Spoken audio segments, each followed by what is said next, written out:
안녕하십니까, 김주성입니다. 안식일학교 교과 제3과를 시작합니다. 제목은 하나님 마음의 기쁨이 되는 것. 1월 12일 일요일 교과 제목은 당신의 생각보다 더 가치 있는 존재입니다. 이전 교과에서도 보았던 것처럼 하나님이 사랑하지 않으실 만큼 큰 죄인도 범죄자도 없습니다. 그리고 하나님께서 우리의 상상 이상으로 사람에게 큰 가치를 두시기 때문에 하나님은 죄를 불쾌히 여기시는데 그 이유는 우리를 사랑하시기 때문이고 죄가 우리에게 끼치는 해악을 아시기 때문입니다. 성경 누가복음 15장 11절로 32절을 보면 타락한 아들의 비유가 나옵니다. 그 비유를 보면 하나님의 긍휼하심과 사랑이 잘 나타나 있습니다. 타락한 아들 말고 집에 머물러 있던 또 다른 아들과 같은 입장에 있는 사람들에 대한 훈계와 교훈도 나타나 있습니다.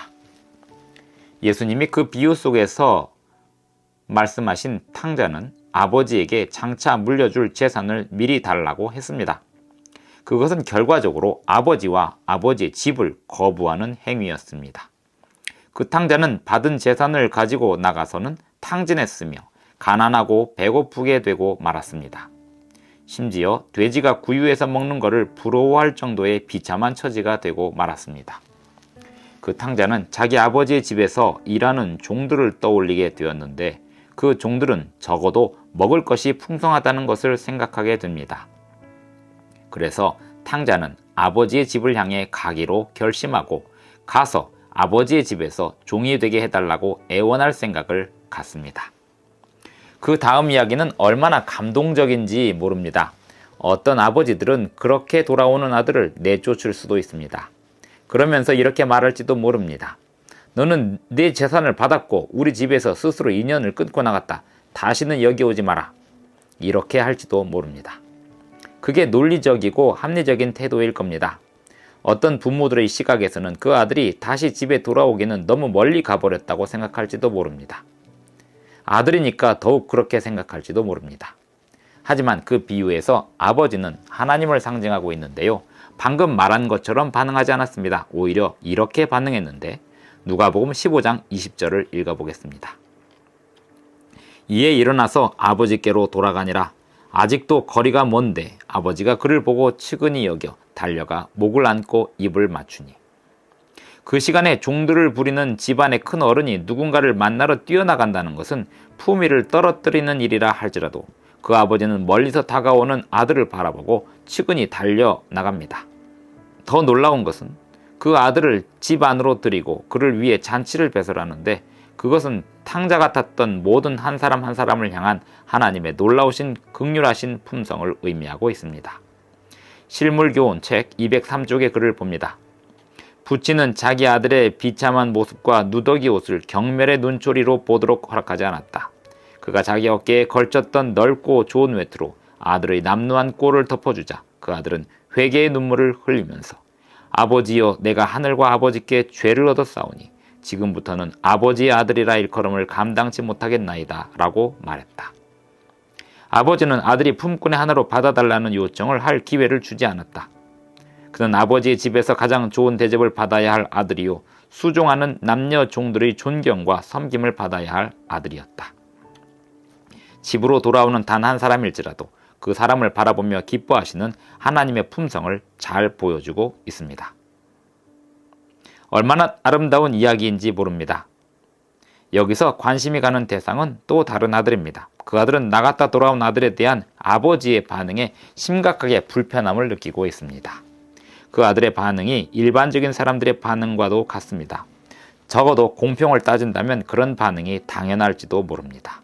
그런데 그 이야기에서 집안에 있던 그 다른 아들의 입장이 보여주는 것이 사람들이 생각하는 공평의 개념을 말해주는데 그 공평의 개념이라는 게 하나님이 인간을 사랑하신다는 복음의 깊이를 어떻게 받아들일 수 없게 만들고 있는지 생각해 보아야 합니다. 1월 13일 월요일 교과 제목은 즐거이 부르며 기뻐하심입니다. 우리로서는 상상하기 어려운 일입니다. 하나님께서는 모든 개인을 헤아릴 수 없는 가치로 보십니다. 그러므로 모든 개인의 구원을 기뻐하십니다. 스바냐 3장 17절을 보고 이 구절이 탕자의 비유에 어떤 빛을 비추는지 보겠습니다. 너희 하나님 여호와가 너희 가운데에 계시니 그는 구원을 베푸실 전능자이시라. 그가 너로 말미암아 기쁨을 이기지 못하시며 너를 잠잠히 사랑하시며 너로 말미암아 즐거이 부르며 기뻐하시리라 하리라. 스바냐 3장 17절은 구원받는 백성들을 바라보시는 하나님의 기쁨을 강조하여 보여줍니다. 성경 히브리 언어에서 기쁨과 즐거움을 표현하는 단어들이 한 절에 담겨 있으며 구원받는 백성을 향한 하나님의 기쁨을 묘사하고 있습니다. 그날 하나님의 기쁨을 다 묘사하기에는 그 용어들로 거의 충분치 않아 보입니다. 이 구절에서 주목할 것은 하나님이 그 백성 가운데 계신다는 점입니다. 하나님의 즉시 임하심에 따른 사랑의 관계로부터 회복이 일어납니다. 탕자의 아버지가 멀리서 오는 아들을 보고 측은히 여겨 뛰어나간 것처럼 하나님께서도 당신의 백성 가운데 임재하십니다. 구약성경 이사야 62장 4절을 보면 결혼을 비유하는 문체로 기록된 말씀이 있습니다. 읽어보겠습니다. 다시는 너를 버림받은 자라 부르지 아니하며 다시는 내 땅을 황무지라 부르지 아니하고 오직 너를 헵시바라 하며 내 땅을 뷸라라 하리니 이는 여호와께서 너를 기뻐하실 것이며 내 땅이 결혼한 것처럼 될 것임이라. 하나님의 백성들은 헵시바라 불리우게 될 텐데 그 뜻은 내 기쁨이 그녀에게 있다는 뜻입니다. 그리고 그 땅 이름을 뷸라라 할 텐데 그 뜻은 결혼했다는 뜻을 의미합니다. 이 구절에 보면 여호와께서 너를 기뻐하실 것이며 네 땅이 결혼한 것처럼 될 것임이라 라고 했습니다. 하나님의 기쁨의 절정은 구원과 회복의 날에 있습니다. 하나님께서 당신의 백성들을 받으시고 우리 안에서 기뻐하십니다. 마치 그 탕자의 아버지가 기뻐하는 것과 같습니다. 에베소서 5장 25절로 28절을 읽어보겠습니다. 우리가 나타내야 할 사랑에 대한 어떤 가르침이 있는지 생각하며 읽어보겠습니다.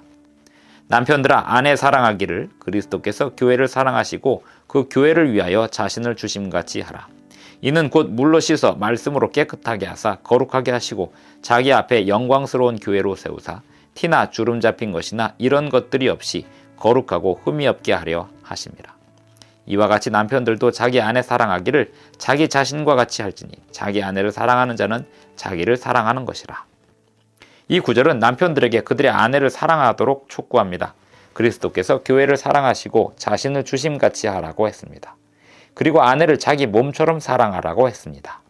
이 구절은 이타적이고 희생적인 사랑을 남편들이 아내에게 대하여 해야 한다는 것을 강조할 뿐 아니라 그리스도께서 당신의 백성들인 교회를 얼마나 사랑하시고 자신의 몸처럼 여기시는지를 잘 보여주고 있습니다.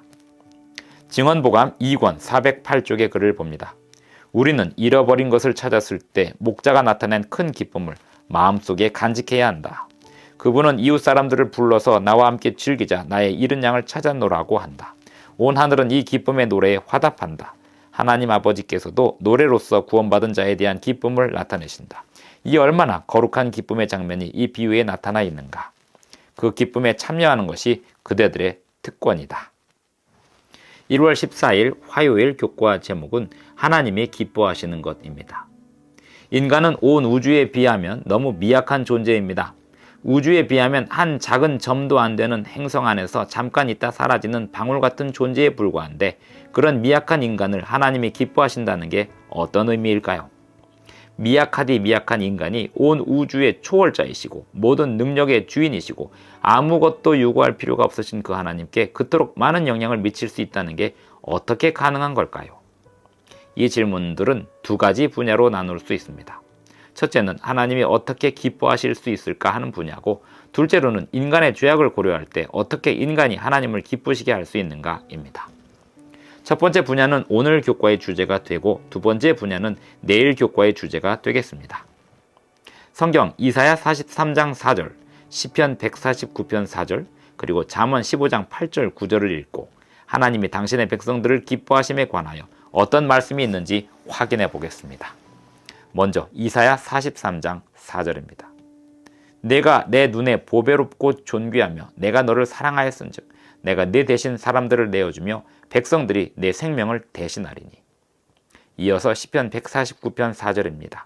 여호와께서는 자기 백성을 기뻐하시며 겸손한 자를 구원으로 아름답게 하심이로다. 이어서 잠언 15장 8절 9절입니다. 악인의 제사는 여호와께서 미워하셔도 정직한 자의 기도는 그가 기뻐하시느니라. 악인의 길은 여호와께서 미워하셔도 공의를 따라가는 자는 그가 사랑하시느니라. 어제 교과에서 부분적으로 살펴보았듯이 하나님은 사람에게서 기쁨을 얻으실 수 있습니다. 하나님이 사람을 사랑하시기 때문이기도 합니다. 마치 다른 사람을 사랑하고 돌보는 이가 그 대상의 최상의 이익을 추구하는 기쁨을 얻는 것과도 마찬가지입니다.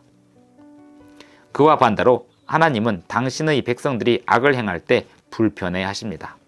잠언 15장 8절 9절은 이 점을 가르칩니다. 악인의 길과 그의 제사는 여호와께서 미워하시고 정직한 자의 기도는 하나님께서 기뻐하시고 당신을 따르는 의인들을 사랑하신다는 겁니다. 이 구절은 하나님께서 죄와 악을 불쾌히 여기시고 선과 의를 기뻐하신다는 내용을 담고 있습니다. 또한 하나님의 사랑과 기쁨을 직접 연결함으로 그 둘 사이의 깊은 연관성을 보여주는데 이것은 성경 전체에서 잘 나타나 있습니다. 시편 146편 8절을 보면 여호와께서 의인들을 사랑하신다고 했습니다. 고린도 후서 9장 7절은 기록하기를 하나님은 즐겨내는 자를 사랑하신다 했습니다.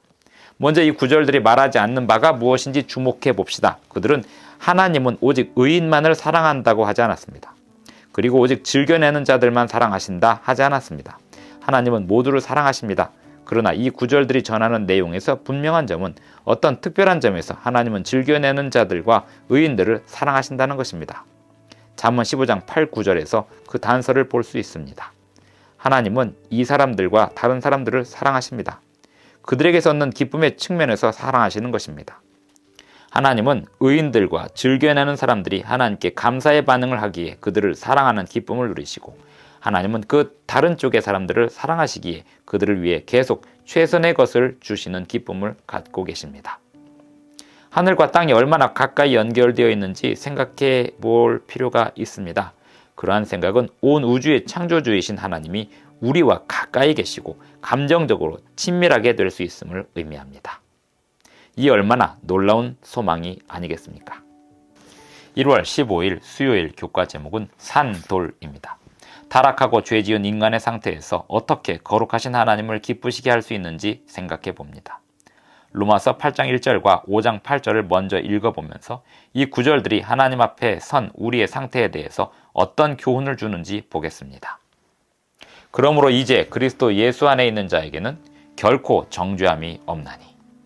이어서 5장 8절입니다. 우리가 아직 죄인 되었을 때에 그리스도께서 우리를 위하여 죽으심으로 하나님께서 우리에 대한 자기의 사랑을 확증하셨느니라. 하나님께서는 어떤 인간의 반응에 앞서 은혜를 선물로 베푸십니다. 우리가 무언가를 말하거나 하기 전에 하나님은 우리에게 이르시고 그 사랑을 받을 것인지 거절할 것인지 선택할 기회를 주십니다. 로마서 5장 8절이 말하듯이 하나님은 우리가 죄인일 때 우리를 사랑하셨고 우리를 위해 죽으셨습니다. 그래서 우리는 하나님과의 관계가 회복될 수 있게 되었습니다. 그리고 그분의 눈에 만족할 만한 기쁨을 드릴 수 있게 되었습니다. 우리의 구주 예수님의 사역을 믿음으로 그렇게 할 수 있게 되었습니다. 베드로전서 2장 4절로 6절을 보고 히브리서 11장 6절을 비교해서 보겠습니다. 우리가 어떻게 하나님을 기쁘시게 할 수 있는지 보겠습니다. 먼저 베드로전서 2장 4절로 6절입니다.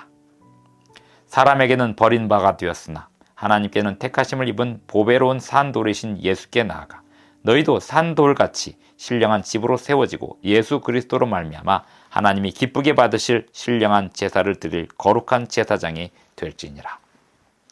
성경에 기록되었을 때 보라 내가 택한 보배로운 모퉁이 돌을 시온에 두노니 그를 믿는 자는 부끄러움을 당하지 아니하리라 하였으니.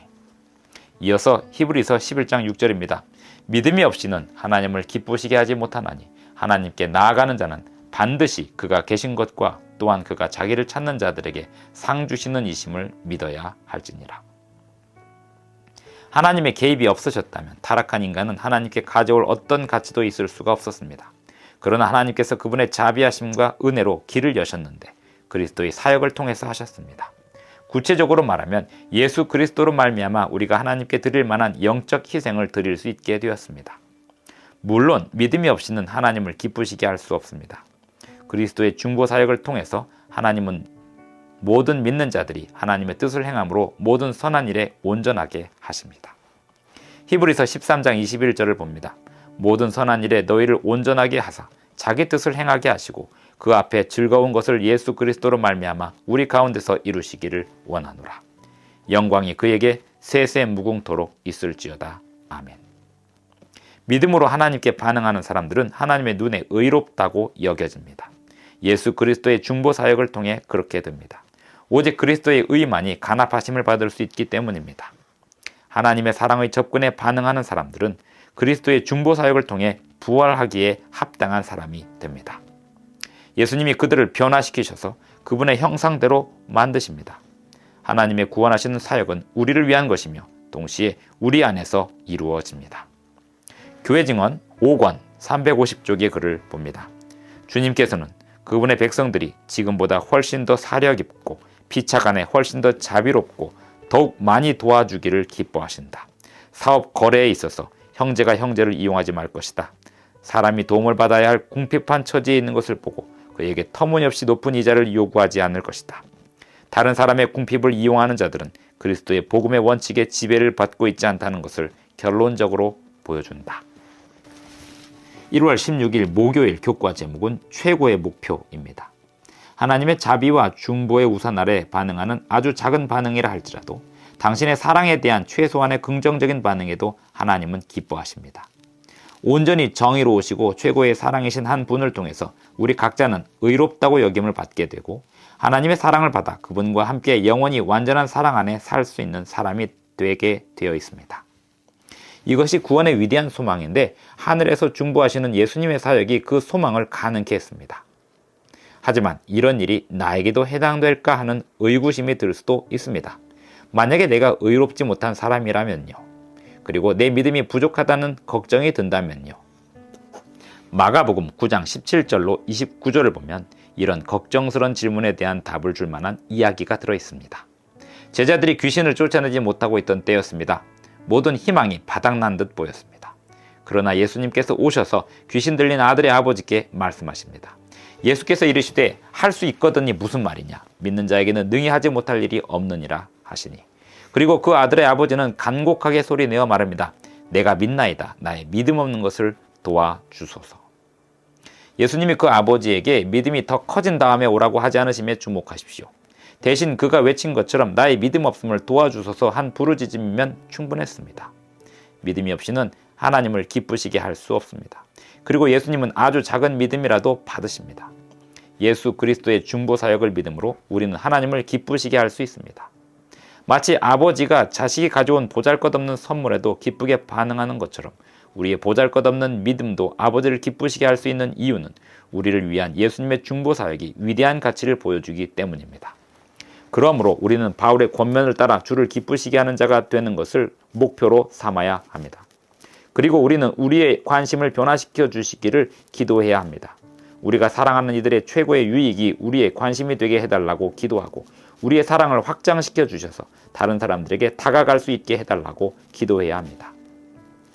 로마서 12장 10절로 13절을 보겠습니다. 형제를 사랑하여 서로 우애하고 존경하기를 서로 먼저 하며 부지런하여 게으르지 말고 열심을 품고 주를 섬기라. 소망 중에 즐거워하며 환난 중에 참으며 기도에 항상 힘쓰며 성도들의 쓸 것을 공급하며 손 대접하기를 힘쓰라. 교회 증언 3권 90쪽을 보겠습니다. 우리는 나태함 대신에 하나님의 일을 위해 활동적으로 수고하기를 선택했는데 이것은 고난과 궁핍과 노출이 수반되는 떠돌이 생활이었다. 우리는 자신을 즐겁게 하는 스스로를 위한 삶을 살지 않았으며 하나님을 위한 생애, 곧 그분을 기쁘시게 하고 그분께 영광을 돌리고자 노력하였다. 우리는 재물을 얻기 위해 수고하는 것을 목적으로 삼지 않았다.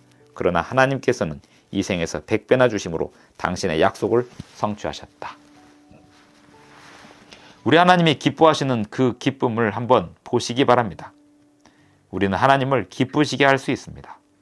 하나님이 기뻐하실 때 우리는 크게 성장할 수 있으며 모든 것을 이길 수 있는 힘을 얻게 될 것입니다.